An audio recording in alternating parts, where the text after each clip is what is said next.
Well, a very warm welcome to Jump to It here on irishracing.com. It's St. Patrick's Day at Cheltenham Racecourse. It'll be awash with punters in a mad old frenzy, I think it's fair to say. A lot of them from the Emerald Isle. Speaking of the Emerald Isle, I'd like to bring in irishracing.com editor Vincent Finnegan. Also, from betting expert Stephen Harris. How are we doing, gentlemen? All good, yeah. Looking forward to it. Absolutely. It's a cracking day's racing, I think it's fair to say. One, I perhaps thought it's kind of split two ways here. You're either kind of with the small fields and the shorter prices, or you kind of put a line through them and get the pin out, throw it, and hope you get paid off handsomely in some of the most wide open and competitive handicaps of the week, I think it's fair to say. Stephen, what's going to be your modus operandi for the day? Well, I think this is the hardest day of the four-ed, to be honest with you. It's not got a wonderful shape for punters. We've got a couple of small fields. Allaho's obviously going to be around about 6-4 on. And the handicaps look ferociously competitive. And the mares race is really, really deep race as well. So, yeah, I think tread carefully today. It looks difficult. Yeah, absolutely. Difficult could be the operative word. Vincent, I mentioned it's St. Patrick's Day. The Irish representatives have a very strong hand in here, don't they? Like Allaho taking centre stage. Of course, we've got Bob Olinger against Galopin Des Champs. Some real top-class prospects and some top-class established horses on show here today. Yeah, some of our best are running. There's no doubt about that. The first race is going to be unbelievable. We know there's only 4 runners. Guaranteed Irish winner. And on top of that, these two are serious horses. I'm really looking forward to seeing this. And the more I look into it, the less clue I have about which one is the better one. This is really, really good horses. Yeah. Well, on that really positive note, I'm gonna put you right on the block here, Vince. So we'll kick off with the opening race, of course, the 130, which is the Turners Novices Chase. Bob Olinger, Al Barra, Galopin Des Champs, and Bustleton. As Vincent points out, just the 4 go to post for this Grade 1 contest. However, we do have the big 2 we want to see here, don't we? Bob Olinger, Galopin Des Champs. I suppose, how do you kind of pick apart, what's the pros and cons for each of the 2 protagonists, I suppose, is the way I'm going to ask you to come about this.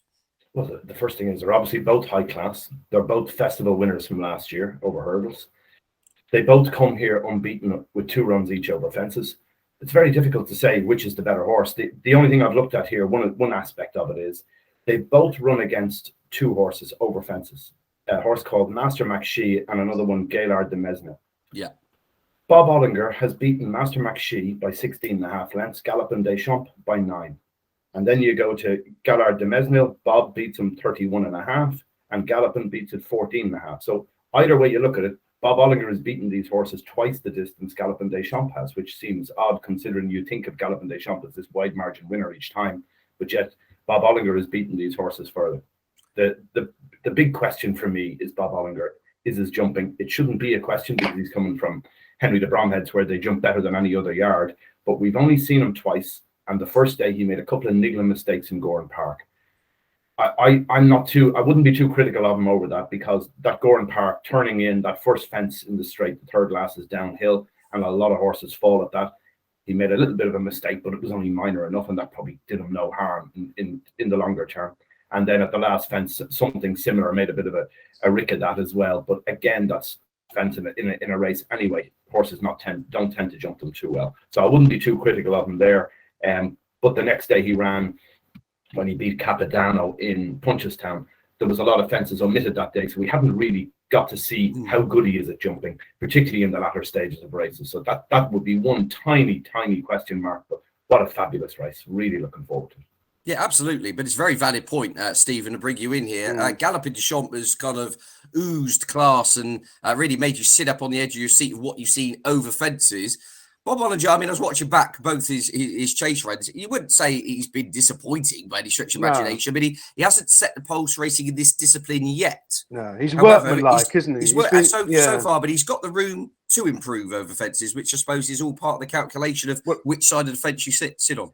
Absolutely. I mean, it's going to be a fascinating tactical race, Townend against Blackmore. Galopin Des Champs, I would imagine, will lead. I mean, there's just a chance Bustleton might try and lead, which would help Bob Olinger, funnily enough, if they got in a row. But I think they'll be riding the 2 rags to finish third. I think they'll let Galopin Des Champs lead and Bob Olinger will sit second and the other 2 will stay out of the way. I mean, I prefer Bob Olinger mainly because I think he's been winning when Henry de Bromhead was struggling. Henry Bromhead now seems to be okay. Again, Honeysuckle obviously won on Tuesday. And Bob Olinger, I think a true run race will suit him. He'll settle. He's a free-going sort. I agree with Vincent about his jump. He was a bit scrappy, wasn't he, over some of the fences first time. He was better last time. I think he's probably got... I mean, it's a bit of snobber, isn't it? In my mind, Galopin Des Champs landed a big gamble in the handicap, hurt the Martin Pipe last year, whereas Bob Olinger, I've always thought, is a graded horse. Where Galopin Des Champs has emerged as a top-class, potentially top-class novice chaser. And Bob Olinger, they've always thought was. So, I mean, I think I prefer Bob Olinger. I think he's about 11 to 10, something like that.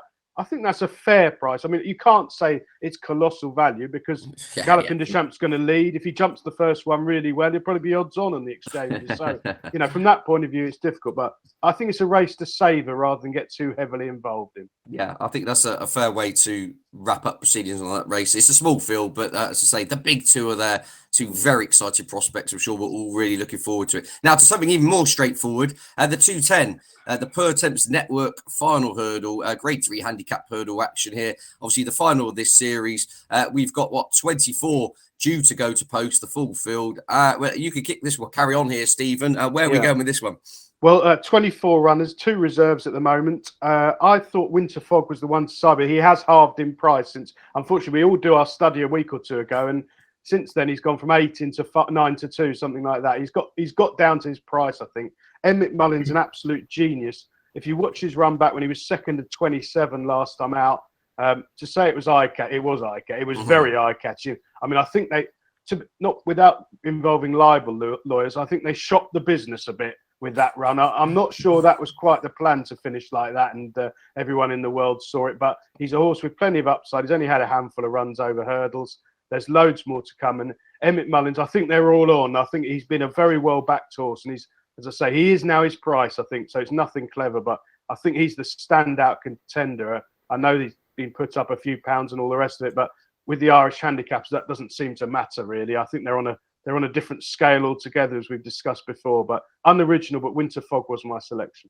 Yeah, Winter Fog, Paul Townend, Emmett Mullins, the hood on for the first time on that 8-year-old. Vincent, you getting involved in this? This is your bread and butter, isn't it? It is. Love these. Yeah, this is one. Winter Fog couldn't put anyone off the horse. Like the Emmett Mullins factor for starters.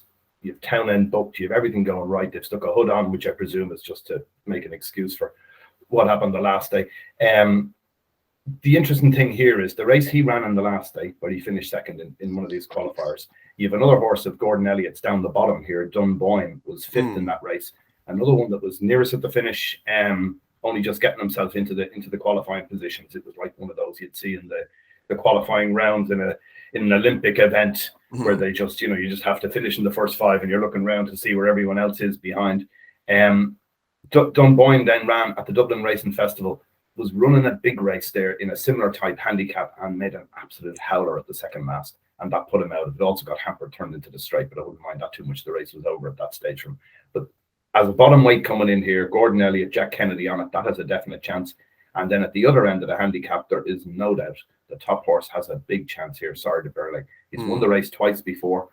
He only turns up once a year, Cheltenham every year. He finished second in a Stayers hurdle last year behind Florin Porter. And he comes here very well fancied. They're taking £7 off him with Rob James, the amateur rider, who's very experienced. He claimed 7 on the track, but he's ridden a lot of point-to-point winners. So it's not your standard £7 claim an amateur here. And on top of that, when you take his claim into account, he comes out lower than he was when he won the Pertemps before. I think he's £3 lower than he was when he won this 2 years ago. So he has to have a chance. I'm sure he's well fancied. They had been going for the Stayers up to a point, and then they've decided that his handicap mark is still very tempting, so they're going to go for 3 here. Yeah, absolutely. Makes sense. You say the course form is in the book for Cider Burley. I'm throwing in a mad one from the same ownership here.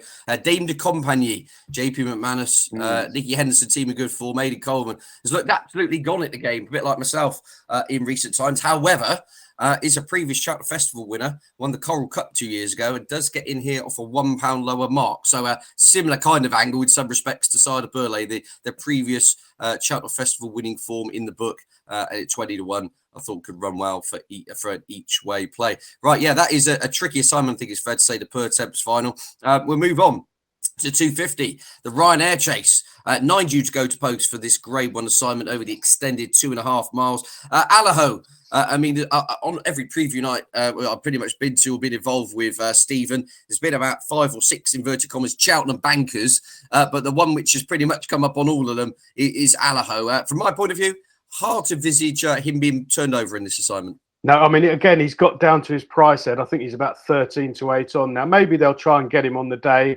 There's Conflated and Shamblu, who people might fancy to beat him. But, I mean, we've discussed this before. Last year, the best performance of the 2021 festival was Allaho. I mean, I've never seen anything like it. I mean, it was like a sort of 6 furlong sprint, the first 5 fences. He just flew, and you thought, well, this is madness. What's going on there? And he just kept going, and he destroyed them by halfway. I've never seen anything like it. And of course, this decentish ground is going to suit Allaho perfectly. There are a couple of other horses who want to lead, maybe Eldorado Elan. Mellon has fronted, Fanion Destro, but I don't think they'll be able to live with Allaho. And I suspect because they know Allaho's going to lead, they'll let him get on with it. I think he'll be sort of 5 to 2 on after 2 or 3 jumps. The race that Conflated won in Ireland, he was given a brilliant ride. I think he quickened at the right time in a tactical race and put them to bed. I don't think that form is worth a 5. I'm glad they've come to this race because he would have been $1 million in a Gold Cup for me. I think he is the clear second in. I don't fancy Shamblu. I know Dan's got him fit well, freshened up after that horrible fall at Weatherby, but that was basically a good handicap. He was 300 yards clear. He would have won, but it's hardly the ideal preparation. He'll like the decent ground, but I don't think he's the class of Allaho. Say nothing again, unoriginal, but I think he's a very, very solid banker. Well, I was just going to say, for the pace angle, do you think they may just say sod it, for want of a better phrase, and actually just try and rough up Allaho on the front end and take him on? I don't think they will. No, I think they'll sit out the heat of it. I think he's going to travel smoothly, get his confidence over the first few. I mean, he had a horrendous fall at Weatherby. Yeah. He took a long time to recover from it. I know after that they said, we'll wait for Cheltenham now. We're going to freshen him up. And I think he's tried to do the same with Protectorat later in the week. And both of them want decent-ish ground. A good to soft ground, absolutely ideal for Shamblu and Protectorat on Friday. But for me, I just don't see him as a Grade 1 horse at all. Shamblu, I think he's these northern sort of Weatherby it doesn't transfer anymore. The Irish form is just much stronger, and I think Allaho will beat Conflated. Yeah, all the ticks and all the right boxes, Vincent, for you, Allaho. Yeah, absolutely. He's there's no doubt he's a banker. He's very hard. Like the tendency here is for a punter saying, "Oh, I don't bet 8 to 13. I'm going to look for a bit of value each way. I'm only a smallish punter or whatever." And yes, maybe you'll find something that runs into a place, but I think you're losing your win part of your stake here. All things we know, this horse wins. Very impressive in the race last year, as Stephen said. The one of the question was his first run of the season didn't look great. He wasn't that impressive. Obviously a bit ring rusty when he came out in Punchestown in the John Durkin. And there'll be a lot of people here when they start looking at that race, if they start studying form, they'll come up with horses like Janadil, who was only 2 lengths behind, and Mellon, another 3.5 lengths behind in third that day. He was half fit, wasn't he? Yes, that's what it was. Half fit, and he still beats them all. Still beats them all. So that's one of them. The other one is Conflated. Looks like he's second best here, and I can see reasons why people would stick with him. Gordon Elliott horse won well, as you say, at the Dublin Racing Festival, winning the Irish Gold Cup. But Gordon Elliott didn't want to go here. He was adamant that the Gold Cup itself was a better race for the horse because they'd go slower and he'd jump a little bit better. He's a bit worried about him in a quick race here, how his jumping will hold up. The owner, obviously, Michael O'Leary, sponsors this race. He preferred to go here and probably thought he'd no chance of the Gold Cup anyway, which is fair enough. Yeah. But I'd worry about him. I wouldn't be with him just on the fact that Gordon Elliott was worried about the jumping. Would make me think that you'd be better off picking something else if you were looking for a forecast or something, which is probably the best way to go here if you're going to play outside of back in the favourite. Right, well, I was just going to say, we'll jazz this up rather than speak for 10 minutes about the odds on Johnny. Right, let's have your 1, 2, 3 in the correct order for the Ryanair Chase, please, gents. We're going to Allaho across the board. Who fills the places? Kick off, Stephen. Allaho, Conflated. Maybe Mr. Fisher be running on from out the heat of it. He was disappointing last time, but he's got good Cheltenham form in the book and he stays very well. So he'll be run off his feet. He'll run on for a 25 lengths third, Ed. Absolutely. And Vincent, yourself? I'll go with Shamblu to finish second and possibly Mellon pick up the pieces. Wonderful, the admirable Mellon. He just doesn't know when to stop, does he? He's like the boxer, isn't he? Who's now in his 18th season as a professional, just keeps coming back for more, doesn't he? Just takes the blows and gets on with it. I mean, he did win last time out in fairness, but yeah, I'm going to go Allaho. Eldorado Allen, I thought jumped superbly at Newbury last time out. It is our team. Yeah, I'm with Stephen. I think Mr. Fisher will come from a different postcode to stay on into a place in the Ryanair. But that does look at the not just the Irish banker props, the banker of the week. It's funny, I think it's fair to say, with Allaho there for Paul Townend and Willie Mullins in the Ryanair Chase. Right, the 3:30. I called it the big one. They're all too pretty big on this day, but the Stayers Hurdle. 10 to go to post for this grade 1 assignment.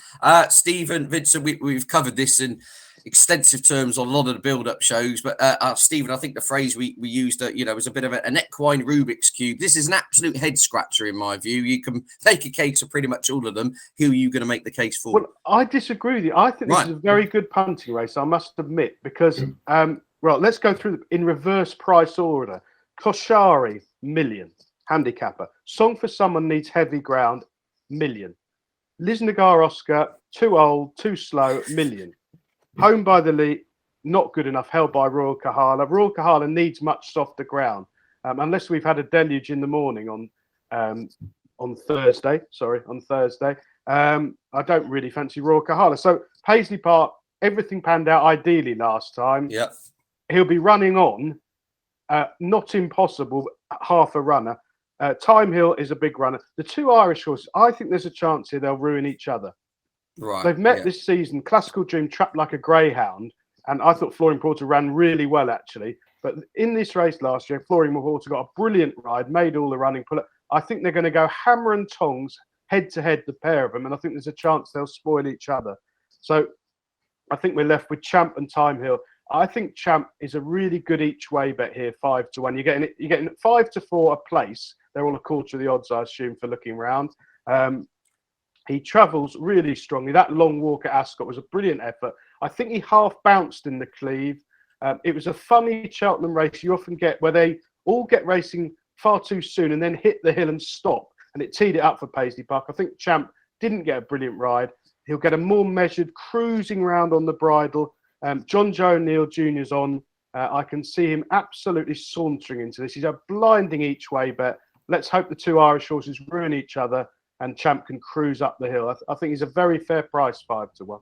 Yeah, I presume from that then you're not worried about the fact he's 10. 10-year-olds have an awful record. He's been lightly raced, hasn't he? I know he had issues and fences didn't really work out and all the rest of it. I'm not worried about that. He's not had a million runs. He's had 17 runs. He's won 10 of them in his career. It's not like he's been running 5 times not many miles on the clock. Yeah. No, I'm not worried about that. I mean, the stats people will be, but you're not a fan of stats people either, Ed, are you? No comment. Speaking of comments, we'll bring you in, Vincent. I mean, I thought this was tricky, given that first and second in the market, Flooring Porter, Thyme Hill haven't won a race all season. Classical Dream got absolutely stuffed last time out. He's next in the market. Champ was beaten last time out by Paisley Park, who is a 10-year-old who have a woeful record in this. To me, I just thought, I don't know where to go with this one. Maybe you can show me, or at least follow Stephen's example, show me where the winner is. Well, the first thing to say is I love that insight into Stephen's mind, and he went through all the runners in his different way. And Lisnagar Oscar's too old, yet there's 3 horses in the race older than him, including the one he selected. Too slow. Too slow. Fair enough. The other thing is look, I've had an opinion on the Classical Dream Flooring Porter race from Christmas. I thought that they cut each other's throat going so quick in that race. They went wild. And it was an incredible race in the sense they finished a long way clear of everything else. Half the horses had to pull up. These two were so far clear. And in the case of Flooring Porter, who won this race last year and won it well, 5-length winner from Sard de Berlay last year, Flooring Porter ran 33 seconds quicker in the Leopardstown race than it had done when winning the same race last year, and still got beaten by Classical Dream. So my theory was that they'd run too fast and they'd cut their own throats with it. They came out the next day, or only one of them has run since, which is Classical Dream, and completely flopped. I thought those races, the race that the 2 horses ran in Leopardstown would take its toll on them. It proved it with Classical Dream the next day. Obviously, Flooring Porter's had a much longer break. And having said that, the other thing with the Flooring Porter side of it is Gavin Cromwell's horses have turned a corner. His horse has been running well in the last couple of weeks. They've started to hit form again. So I wouldn't rule out people back in Flooring Porter. He's last year's winner. He comes here with what looks a very good run in Leopardstown as well. Classical Dream, obviously you've got a big question mark over what happened the last day. Ran too bad to be true, and I feel that he needs to be left fresh is the first thing. Also, he runs with the choke out. He uses a lot of petrol early in his races, and if he's up front and tanking along, it's very difficult to see him win this, in my opinion. And I would agree with Stephen. Champ is the most likely winner of the ones we've seen. Overall profile, I think he's more likely to reproduce what he did in the long walk than most of the others are of reproducing their best. So I'd go with him as well. I think it's a very trappy race. Yeah, absolutely. Yeah. Just very quickly, Stephen, before we wrap this race up, Thyme Hill, where do you sit with him? He's been a little bit, in inverted commas, a nearly horse to some respect. He obviously got injured on the eve of the Cheltenham Festival this time last year, but he's pretty much favourite. He is a Grade 1 winner. He does have a good record when fresh. I'm finding him a bit of a hard horse to put a handle on exactly what he is, which sounds daft considering he's 8 now, if that makes sense. Well, he's another one. He's only had 9 runs over hurdles. He's won 5 of them. I mean, Philip Hobbs, that's a good point, Ed, actually, because Philip Hobbs is 7 from 25 in the last fortnight at the time of recording. He really has it from, and he's another year that went quiet for a month or two. I respect Thyme. You can make the same case for Thyme Hill. I just think that Champ, the way he travels, I think he on decentish ground, it'll definitely suit him. Thyme Hill, most of his form is on testing ground. Yeah, so when the Cello in a bog might have a bit more speed than Thyme Hill, but they're very closely matched. So if Thyme Hill went out to sort of 6-1, you could back him each way as well. As I say, I think it's a blinding race to play, and you've got 2 front runners who are sort of 7-2, the pair of them, the front 2, the Irish 2 horses. I think they could easily spoil each other. The rags are hard to fancy. Thyme Hill, Paisley Park, and Champ. I mean, you'd have worse bets and you'll laugh, but you could back all 3 of them each way. If you don't fancy the rags, it's a quarter the odds a place. You're getting odds against all of them a place, basically. I think Paisley Park's about 8-1, something like that. Champ's 5-1, Thyme Hill's 5-1. You'll have worse packages. You might even get the first, second, and third. Absolutely, that'd be good, wouldn't it? That would be good. Right, I'm going to ask you for the 1, 2, 3 in the 410, which is the no, I'm joking. The 410, the Craft Irish Whiskey Company Plate Handicap Chase, extended 2.5 miles here, obviously on the new course. 22 runners go into post, wide open assignment. I think it's fair to say this one's Stephen, but Celebra Dalan, who's been the progressive horse for the aforementioned Philip Hobbs. Do you see him maintaining his winning streak here? Yeah, I've selected him. I mean, we've only seen him 3 times, 2 wins over hurdles since arriving from Ireland. Very impressive each time, ridden with confidence, and then back over fences. He had plenty of chasing experience in France, and he won at Warwick. He only won narrowly at Warwick. But if you watch that run back, Warwick, Ed, it's very sharp, left-handed. Yeah. It's not that easy to come from well off the pace. And he was dropped out last initially, travelled really strongly and was ridden to do just enough. He won by 3/4 of a length. As a result, his mark has only inched up 6 pounds, I think. And that is definitely lenient. I mean, he's going to love a huge field, strong gallop. The only negative is, like seemingly all these horses I've managed to tip today, they've all shortened up in the last week. I mean, Celebra Dalan was sort of 8 or 9, I think, earlier. He's now 5 or 6. So he has shortened up. But I think he's the most likely winner. Obviously, you're going to need luck in running. It's another race with 22 runners, I think. Play each way if you're going to play and find extra places. Again, it really does. We saw earlier in the week, didn't we, with Death Duty, finished 6th. Yeah. It tilts things so much in your favour as a punter, not just mathematically, but if you're backing certain hold-up horses, 6th place is absolutely massive. I know a lot of people haven't got access to them, so perhaps we shouldn't talk about it quite as much, but it does make a huge difference. Yeah, absolutely. But yeah, Celebra Dalan for Tom O'Brien and Philip Hobbs. I think Mr. Alan Stennett, the owner, might have won this race a couple of times before with Ballynagore and Moneter a few years ago, where the David Pipe team. So yeah, clearly a race which holds fond memories. Vincent, yourself on this one? I think it's very difficult. I'd agree with you about the Hobbs horse, big chance. One here at a big price, which it's interesting for me in several ways, is a horse called Cavalry Master. De Bromhead, Rachel Blackmore, owned by Gigginstown. This horse will like decent ground if it gets it. And the other thing is that you look at its form figures, last 2 runs are 8th and 9th. Not one of them is in Limerick on very soft ground. You can rule out Limerick form when it's very soft. And that was in October. It was off a break as well. And then more recently ran at Christmas in Leopardstown. And it's not a bad run. Finished 8th in the race, Schoolboy Hours 1, which was a big field handicap. A lot of horses behind it that day. It's not a bad run. And now they've gone and done something which is unusual for one of the Bromhead ones. Ton strap on, cheek pieces on first time. So I'd say they're looking for an improved run here. It's a decent horse. If things fall right for Cavalry Master, I wouldn't be surprised to see it run a big race.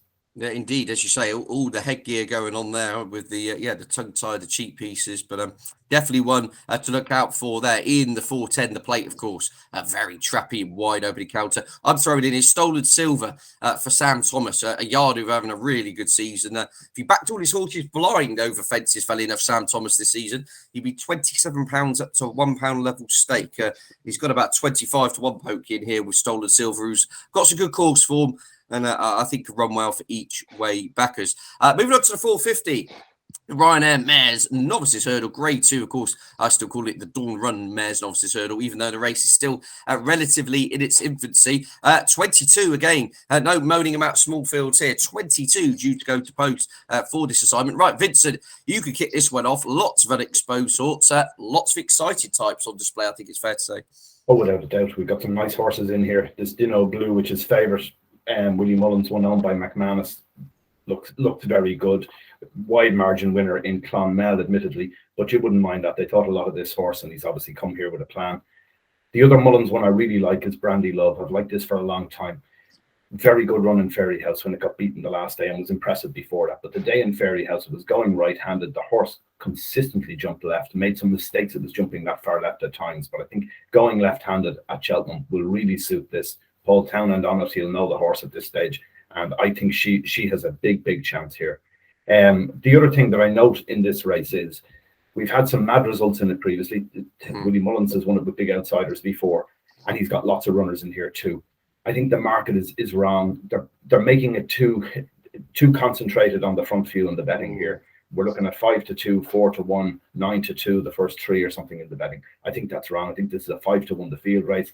I wouldn't put anyone off looking for one of the big 33-1 chances, 50-1 chances here. These are very unexposed horses, and a lot of them, they will have ability. There's no doubt about it. There's a lot of them here. They'll improve in time. And then we're dealing with mares as well, who can be unpredictable.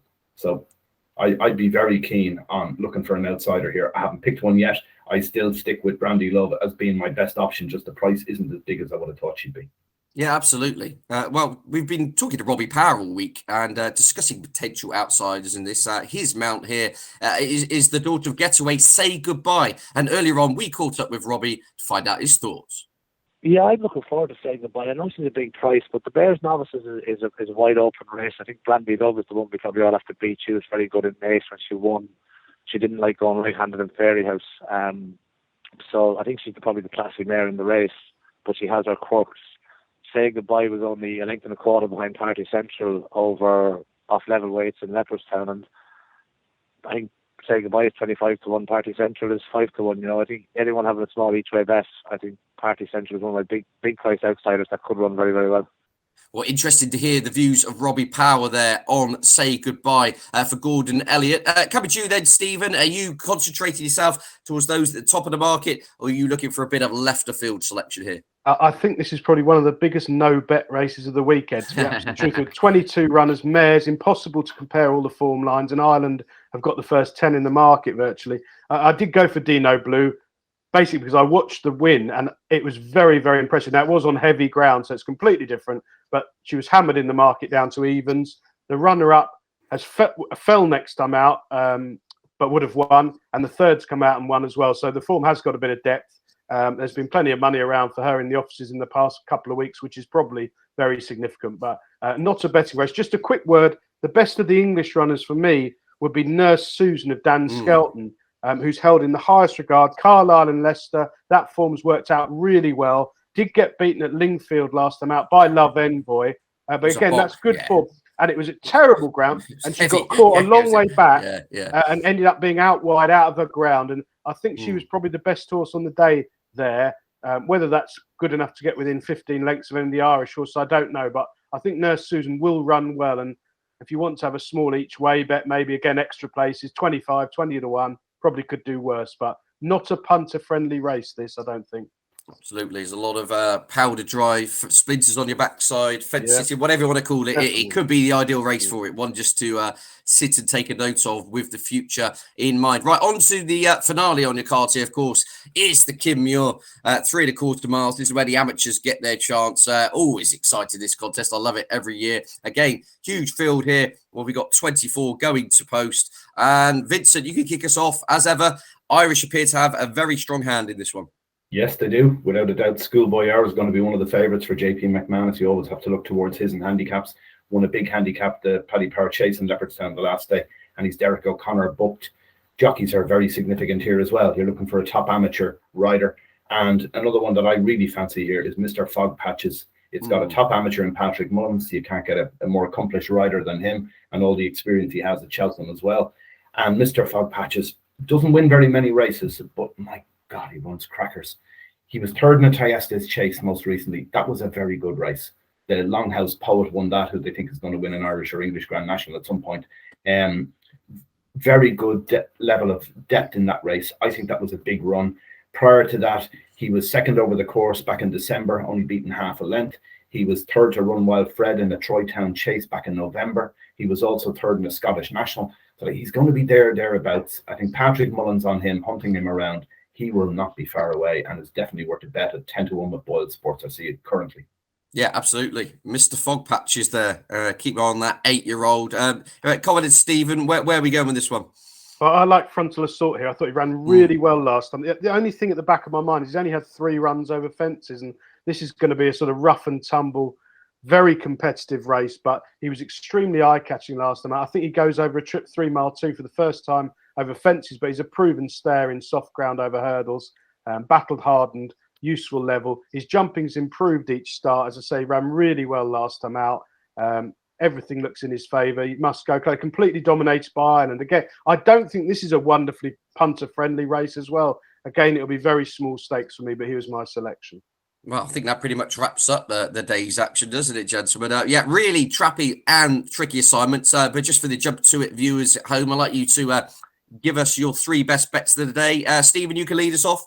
Yeah, well, Allaho is my betting expert, and that has been for a long time. I think he's a real banker. I think Bob Olinger will win the first if he can jump cleanly.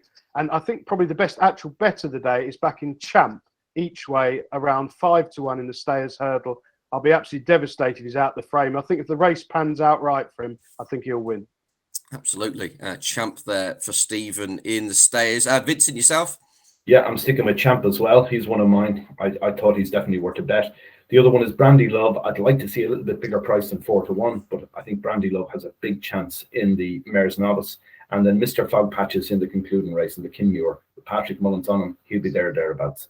Indeed, around the 10-1 mark for that one in the Muir. Right, I've gone for the retirement plan. The Seychelles bet is on here with Dame de Compagnie in the Pertemps Final, a previous winner at the Cheltenham Festival, of course. Stolen Silver, who I think decent ground, 2.5 miles. Look to our handicap for Sam Thomas team. And then in the Muir, thrown in an English runner for the Nicky Henderson team, the second string here. Janica, a previous winner of the Holden Gold Cup, has slipped down £23 down the handicap mark. It's got young Ben Bromley riding, who's having a breakthrough season, I think it's fair to say. So I thought that horse could go well and run into a place at a big price. So my thanks to Stephen, my thanks to Vincent, my thanks for you for watching at home. Of course, enjoy the Cheltenham Festival, all the action you're seeing. And of course, don't forget, check out all of Stephen's tips on bettingexpert.com. All the latest news and features and all things Cheltenham Festival on irishracing.com too. Bye for now.